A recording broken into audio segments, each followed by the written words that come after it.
Olá, sejam muito bem-vindos ao Ligado na Universidade, o programa da TV USP de Bauru que mostra tudo o que acontece aqui no campus, onde funciona a FOB e também o Centrinho. O programa de hoje é bastante especial. Estamos recebendo aqui o professor Antônio Cardoso do Amaral, que leciona na Escola Estadual de Ensino Médio Augustinho Brandão, que fica em Cocal dos Alves, lá no Piauí.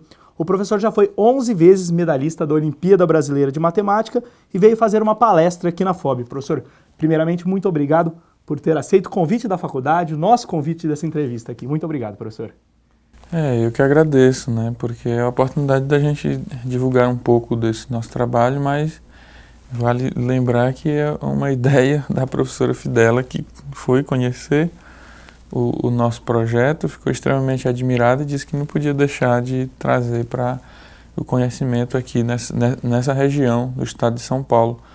E essa é o que nós estamos trazendo, a tentativa de mostrar que no sistema público de ensino é possível a gente colocar os meninos para estudar e juntamente com eles procurar atingir esses objetivos que todo mundo sonha em ter uma profissão, né? É o que a gente está lá, só uma pequena correção no texto, digamos que, porque foi um destaque realmente a escola Augustinho Brandão dentro das Olimpíadas de Matemática, e às vezes eu até sou tido como 11 vezes medalhista, na verdade, bom se fosse, né? Não tinha tanta bagagem para isso, mas orientador por 11 anos de alunos que se destacaram, se saíram então, campeões. Foi o senhor propriamente que é o super medalhista, é a escola. Exatamente, bom que fosse, mas assim, acho que eu não tinha tanto, mas assim, é excelente se colocar na situação meio que um descobridor de talentos e o bom é que isso lá em Cocal dos Alves a gente está conseguindo colher bastantes frutos em função destas competições e é o que nós temos para contar aqui nessa palestra. Professor, fala um pouquinho para a gente da realidade desse município de Cocal dos Alves lá no Piauí. Olha, Cocal dos Alves é uma cidade pequena lá no lado norte do estado do Piauí, tem 6 mil pessoas apenas, sobrevive da agricultura para o próprio sustento e que foi emancipada em 1995 e nós que nascemos lá, que não tivemos tantas oportunidades de estudo, vimos olhando para esse problema, nos juntamos, nós professores, e tentamos fazer um projeto onde a gente podia dar aquilo que nós não tivemos como aluno. Não era assim nada muito planejado, mas nós queríamos pelo menos dar todo aquele conteúdo que nós não estudamos durante o nosso tempo de escola. E aí daqui a pouco a gente viu que isso foi muito importante e hoje Cocal dos Alves é uma cidade que é reconhecida por todos os resultados do desempenho dos nossos alunos e a cidade começa a sair daqueles indicadores, começa aos poucos a sair daqueles indicadores, porque é uma cidade com mais da metade da população analfabeta, está entre os piores IDHs do país. E 30, se eu não me engano. Exatamente, eu acho que entre os piores 40, acho que é a 37ª ainda. E o fator educação ainda não contribui para melhorar esse indicativo, porque ele não leva em conta aquilo que a gente é mais forte, que é a proficiência, mas sim a questão de distorção, idade série. E esse é um fator que a gente ainda está tentando diminuir, porque quando nós começamos, a cidade já tinha uma quantidade de alunos que deixou de estudar na idade certa e a gente ainda está terminando de recuperar isso. E mesmo assim, nós acreditamos muito na educação e a gente já nos perguntaram por que a educação é o diferencial em todo lugar e por que Cocal dos Alves ainda está nesse patamar. Porque nós sabemos que isso ainda é a longo prazo e nós sabemos que no futuro a educação é que realmente vai fazer com que Cocal dos Alves tenha renda, que as pessoas tenham uma renda, que aumente de fato a expectativa de vida. E isso vai acontecer nas próximas gerações, porque nós estamos resolvendo os problemas imediatos de Cocal dos Alves, cujo paradigma era que, ao completar 18 anos, o jovem migrava para o sul, principalmente para o Rio de Janeiro. E agora eles estão apostando na escola e o que a gente está concluindo é que estes meninos que ficam e concluem o ensino médio, eles estão conseguindo entrar na universidade.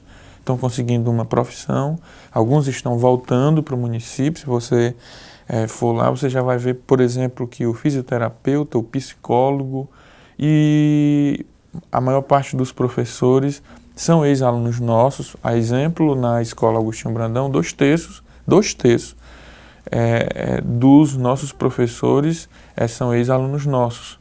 Então a gente acredita que a gente vai chegar num patamar onde a educação de fato vai surtir aquilo que a gente espera e a gente vai sair desses indicadores ruins. Professor, o município passou a ser chamado da capital nacional da matemática, né? Fala um pouquinho pra gente dos resultados da Escola Agostinho Brandão, desde que foi fundada, se eu não me engano foi em 2003, né? Isso. Pouco mais de 13 anos aí.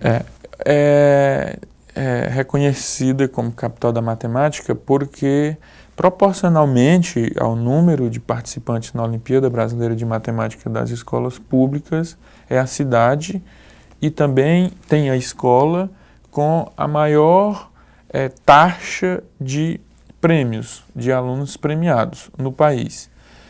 Esse ranking é do INPA, que é o idealizador dessa competição. E nós começamos a participar da Olimpíada de Matemática das escolas públicas no mesmo ano que ela surgiu, que foi em 2005.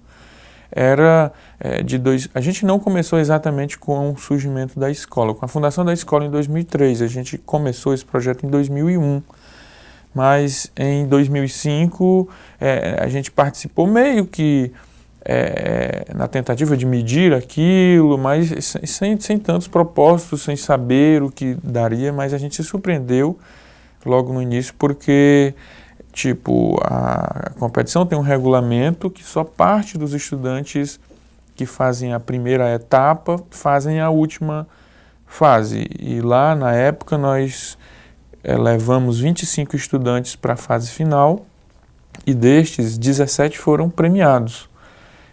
Com menções honrosas, e tivemos 3 medalhas. Então foi um resultado extremamente bom no estado e isso meio que desapontou, que sinalizou um monte de coisas positivas nas nossas cabeças. Então, a partir daí eu fui me inteirar mais, conhecer mais sobre as competições e fui organizar melhor, fui agregar mais estudantes, porque poucos na primeira edição quiseram participar. E esses meninos começaram a aumentar as suas premiações, mais alunos vieram participar.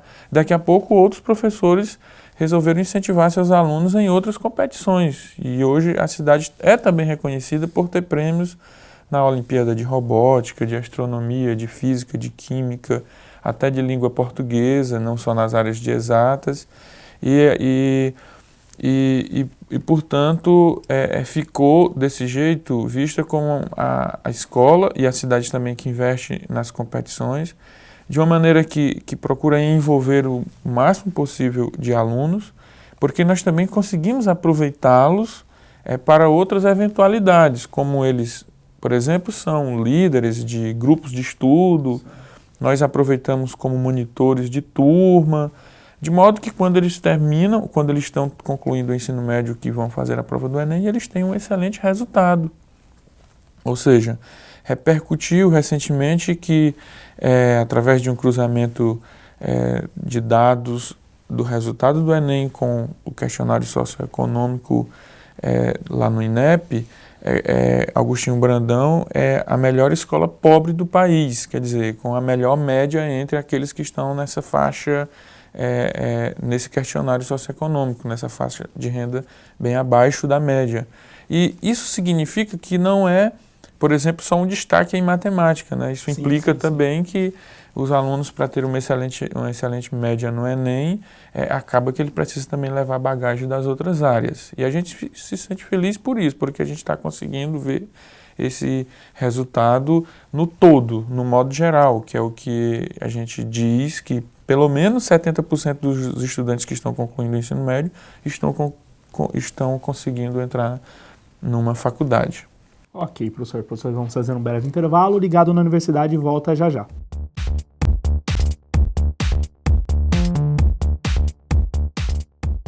Nós estávamos realizando uma pesquisa clínica envolvendo estudantes da rede pública e detectamos que alguns estudantes, alguns até com 11 anos de idade já, não conseguiam assinar o termo de assentimento, que é a concordância em participar da pesquisa. Aquilo causou assim espécie para nós. E quando eu estava como secretária-geral da USP, em 2006, quando saiu o resultado das primeiras Olimpíadas de Matemática, me chamou a atenção essa escola Agostinho Brandão, no interior do Piauí, em que os alunos tinham um destaque. Então eu pensei, nossa, se no interior do Piauí, que é um dos estados mais pobres do Brasil, e numa cidade do interior eles conseguiram isso, eu acho que lá eles devem ter alguma coisa para oferecer para a gente. E então eu me determinei a ir conhecer o projeto deles lá, eu fui em loco e fiquei encantada. Aí eu convidei tanto a diretora, quanto que é a Aurilene Vieira de Brito, quanto o professor Antônio Cardoso do Amaral, que eram os remanescentes do grupo que iniciou esse projeto. Falei, eles precisam dar uma injeção de ânimo aqui no nosso pessoal de Bauru e região. E mesmo porque a gente, quando faz pesquisa, a gente é bem recebido nas instituições, eles tratam super bem a gente, e a universidade tem que estar sensível e dar uma resposta quando percebe algum aspecto que pode ser melhorado.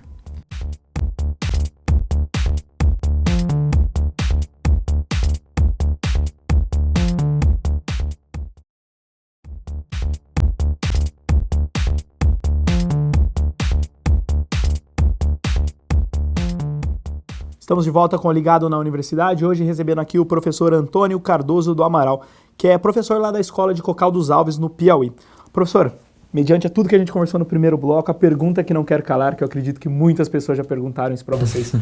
Existe uma fórmula de sucesso? Qual que foi a fórmula mágica que vocês colocaram ali em Cocal dos Alves?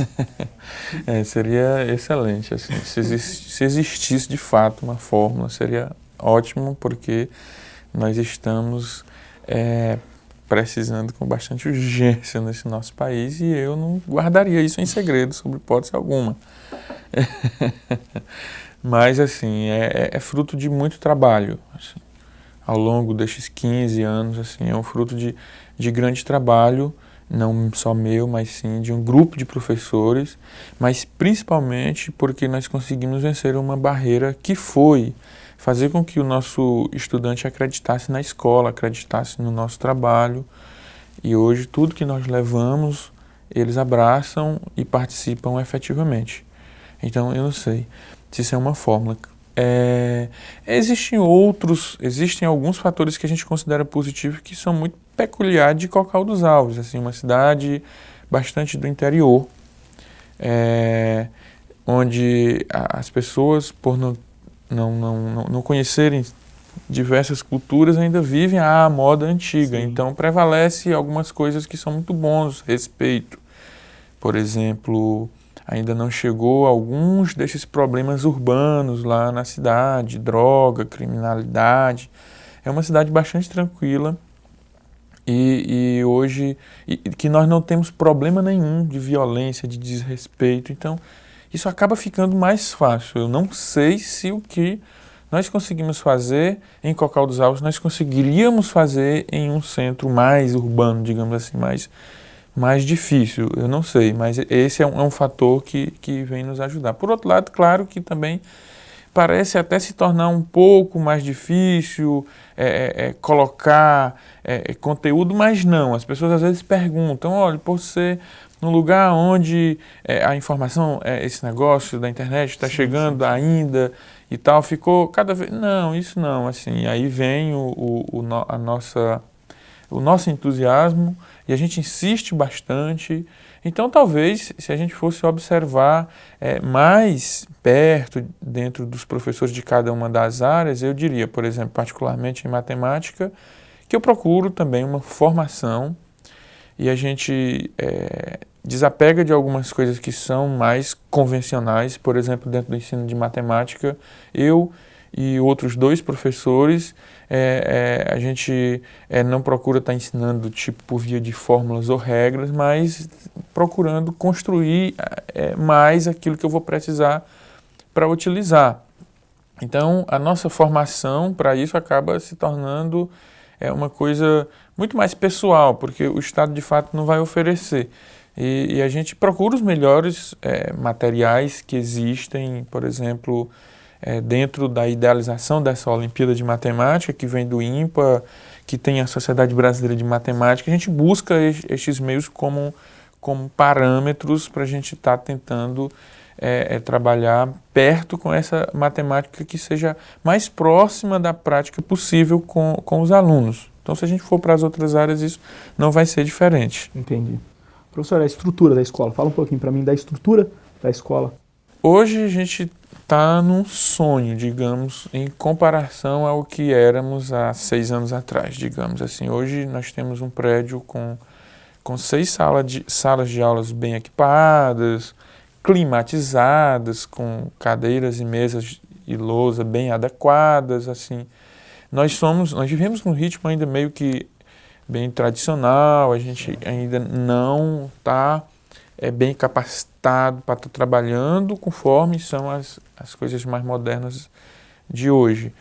E antes, assim, e aí eu digo que é uma escola que contém já 2 laboratórios, e aí se você for me perguntar como é a utilização, eu vou dizer que é bem tímida, que a gente ainda não utiliza de uma forma bem planejada, adequada, mas, por exemplo, anteontem a escola ofereceu uma feira de ciências e que eu vi diversas produções dos estudantes, então é útil sim.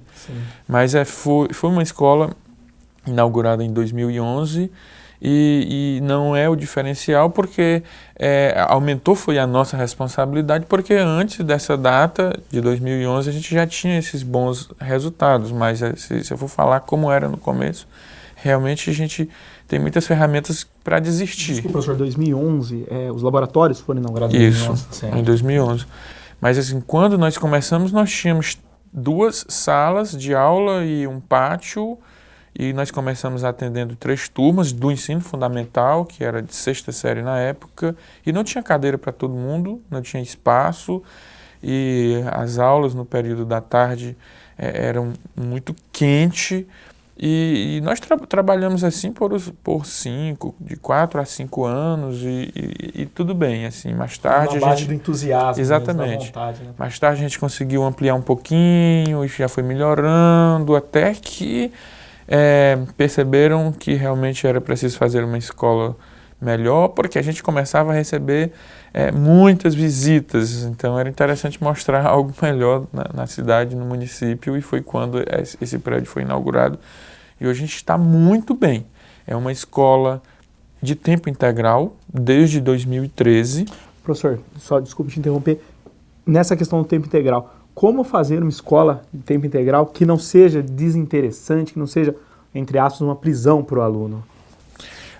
Eu acho que não é fácil, é por isso que nós não temos as fórmulas, porque depende muito daquele lugar, depende muito, mas isso é muito forte, isso, e é difícil entender. Nós compreendemos bem isso, então nós não temos uma escola de tempo integral onde um turno nós temos aulas e no outro turno a gente tem as brincadeiras ou as outras atividades paralelas, mas a gente consegue juntar as coisas, e lá a gente reserva horários que nós chamamos horários de estudo individual, e os alunos têm 2 horários para isso, onde nos 2 primeiros horários do dia, às 7h30 às 9 da manhã, eles precisam dar conta das atividades do dia anterior. E no decorrer do dia nós temos 9 aulas, são 5 pela manhã e 4 pela tarde, são aulas convencionais, aulas normais. É claro que ali, dentro dessas aulas, nós temos xadrez, assim, é iniciativa nossa, não é do currículo do Estado, mas porque um professor de matemática vai lá e tem essa habilidade e acaba conduzindo um projeto. Que é um esporte também que já estimula muito o QI, né? E leva os alunos para a biblioteca, que é um espaço amplo, maior.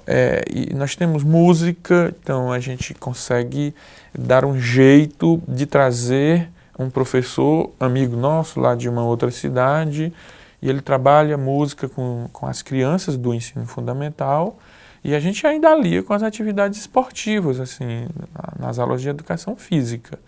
Mas, por ser uma cidade que não tem profissionais, a gente queria oferecer outras coisas, sei lá, teatro, dança e tal, mas nós não temos e acaba que vira um percentual muito grande, muito mais de aulas mesmo.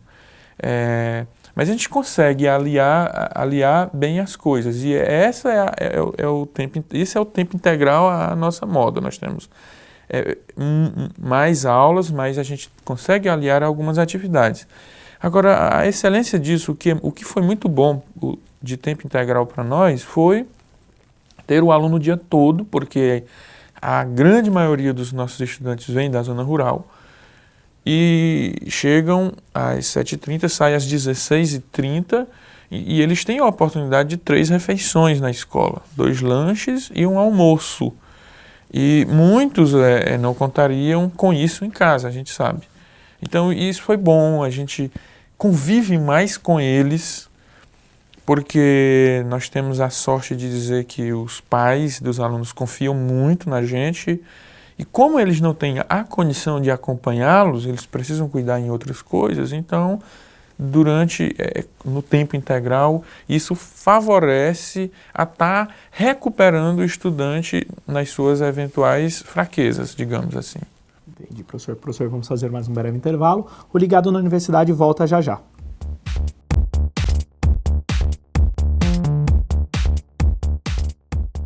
Então, o objetivo da palestra, ao trazer o professor aqui, é que ele pudesse interagir com os docentes da área, porque o professor, na verdade, é a alma, né, de toda essa atividade e o foco tem que ser o aluno, né, o indivíduo que está sendo formado.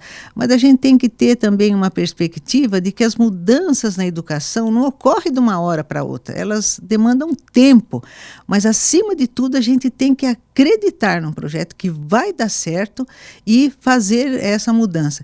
Eu estive recentemente na escola em que eu me formei e eu fiquei chocada de ver como faltou apoio, como a escola se deteriorou ao longo do tempo. Eu me contive para não chorar, porque eu entrei eu amava aquela escola e amo, né? Então, alguma coisa eu acho até que a gente vai ter que fazer. Eu não vou descansar enquanto eu não fizer alguma coisa por aquela escola. Eu acho que os egressos, porque nós estudamos em escola pública, quer dizer, que não houve investimento, e agora que nós nos formamos, eu acho que é o momento da gente retornar e contribuir para que as coisas melhorem. A gente tem que acreditar na educação, que só a educação que vai poder modificar o nosso país, que tem um potencial tão grande.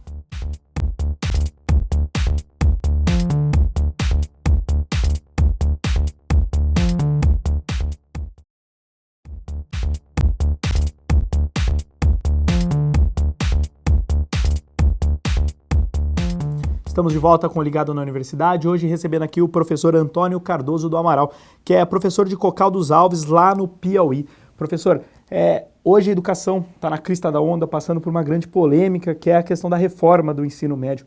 Particularmente, o que o senhor pensa dessa reforma? Penso coisas boas, coisas ruins também. Eu sou favorável, sou contra também. Mas assim, eu tive a oportunidade de participar de alguns movimentos, como por exemplo, da Base Nacional Comum, eu participei efetivamente e sim, compreendo que tem muita gente interessada em melhorar o ensino médio. Antes de tudo, o que eu achei mais importante nesse processo foi o ensino médio ter sido colocado em evidência. Para mim isso já foi muito bom. Agora é claro que eu sou a favor da discussão, né? Embora eu também entendo que tem que ser uma discussão muito regulamentada, porque quando a gente cai no espaço da discussão, às vezes as coisas se enrolam bastante. É um modelo que eu defendo. O modelo tempo integral é indiscutível, mas o modelo de ensino médio onde deixa o aluno com as possibilidades das escolhas é excelente. Agora, é um modelo que para nós eu ainda temo algumas coisas, eu acho. Eu tenho 2 filhos que vão para o ensino médio o ano que vem, para o primeiro ano do ensino médio. Eles são filhos de professores, minha esposa também é professora. E a gente vive muito e anda também e tal, mas eu ainda não tenho aquela convicção que meus meninos assim são capazes de já saber o que eles querem decidir. Então eu tenho medo que muitos jovens, principalmente no interior, possam fazer escolhas erradas, mas o meu maior medo não é isso, porque ele vai estudar de qualquer jeito e depois ele vai ter tempo de corrigir, se for o caso. O nosso entrave maior, eu acredito que seja na oferta. Nós não temos assim, escolas, nós não temos pessoal preparados para organizar os seus sistemas de ensino de modo a ter todas as ofertas. Eu acho que muitos centros vão enveredar muito mais para uma determinada área e vão apagar alguns que sinalizam para outros, por exemplo. Mas assim, eu não sou de todo contra nem de todo favorável. Eu acho, repito, o mais importante foi essa discussão e creio que com isso eu acho que a gente vai chegar em um denominador comum que vai dar uma melhorada no ensino médio. Eu sou muito otimista quanto a isso, mas gostaria que essas coisas acontecessem bem com os pés no chão e a discussão faz muito sentido como está sendo cobrada. Professor, lá vocês têm uma autonomia de gestão, como que funciona? O senhor acredita que isso também colabora, uma independência para trabalhar, para escolher um modelo de trabalho?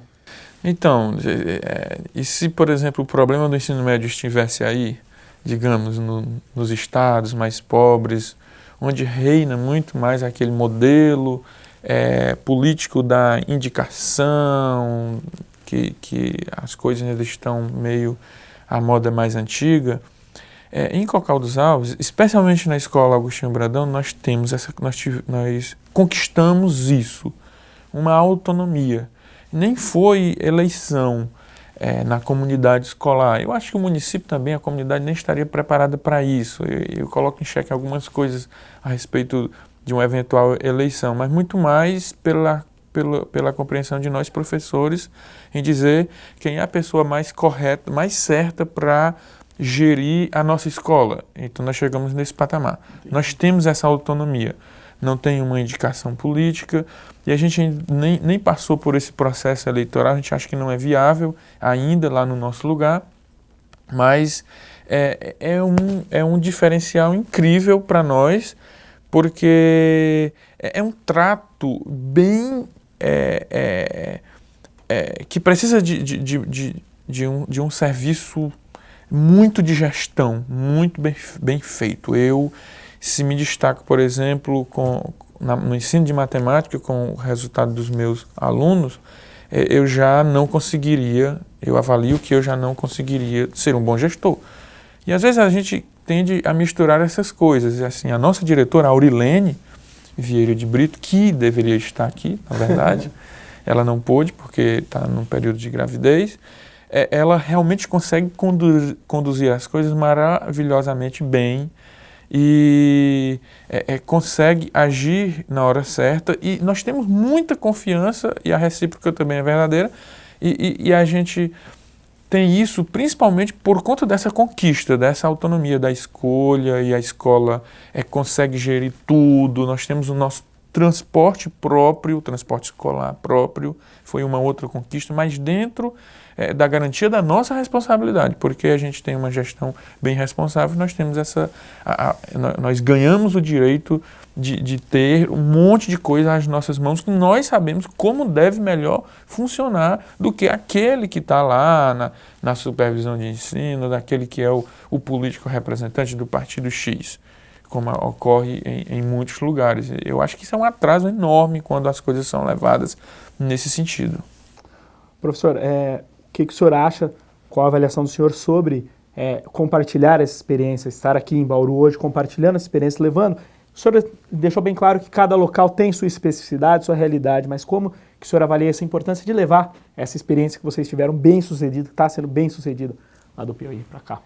Olha, é uma expectativa de que, no sentido muito de colaborar, de acreditar na educação pública, principalmente, e mostrar que é possível, porque eu tenho um colega que dizia que a ideia de mostrar o excelente desempenho na Olimpíada lá em Cocal dos Alves, naquela cidadezinha com tantos problemas, tá por trás disso uma mensagem de que qualquer lugar se consegue. Então não é bem assim, mas assim, se de fato for, a gente realmente quer demonstrar isso, quer incentivar e quer colaborar. Assim, a gente está de portas abertas para o conhecimento de como é que nós fazemos, mas insistindo em dizer que não tem o segredo, que não tem a fórmula pronta, mas depende muito do lugar, depende muito do entusiasmo de gestão, de professores, e que nós não temos dúvidas que é possível se fazer. Eu acho que reclamar, ou mesmo se pensar dentro da educação pública, que a gente encontra uma ou duas ou três, várias justificativas para não fazer qualquer coisa. É o salário, a família, é o pai, é o aluno ruim. Então, uma vez assim, esquecendo esses problemas, já é um passo adiante no sentido de pensar na gente, pensar o que devemos ofertar, de entender que um resultado negativo na escola onde você trabalha, você também tem responsabilidade sobre isso, você professor, principalmente gestor, e através dessas compreensões a gente acaba criando estratégias assim, e mostrar que nós passamos por esse processo. Eu imagino que é importante, que a gente colabora, e essa é a nossa maior vontade. Ok, professor. Professor, queria mais uma vez agradecer por ter aceito o nosso convite, parabenizar o senhor pela experiência bem-sucedida. Muito obrigado, professor. Eu que agradeço em nome de todos, da Escola Agostinho Brandão, da cidade de Cocal dos Alves, da professora Aurilene, e agradecemos também à professora doutora Fidela por ter estado lá em Cocal dos Alves porque é uma injeção de ânimo para nós com a visita, principalmente quando a gente vai olhar quem o que conseguiu essas histórias, acaba nos motivando ainda mais, e nós estamos aqui para colaborar, e agradecemos muito pelo convite. Muito obrigado. O Ligado na Universidade de hoje fica por aqui, esperamos que tenham gostado e até a nossa próxima edição.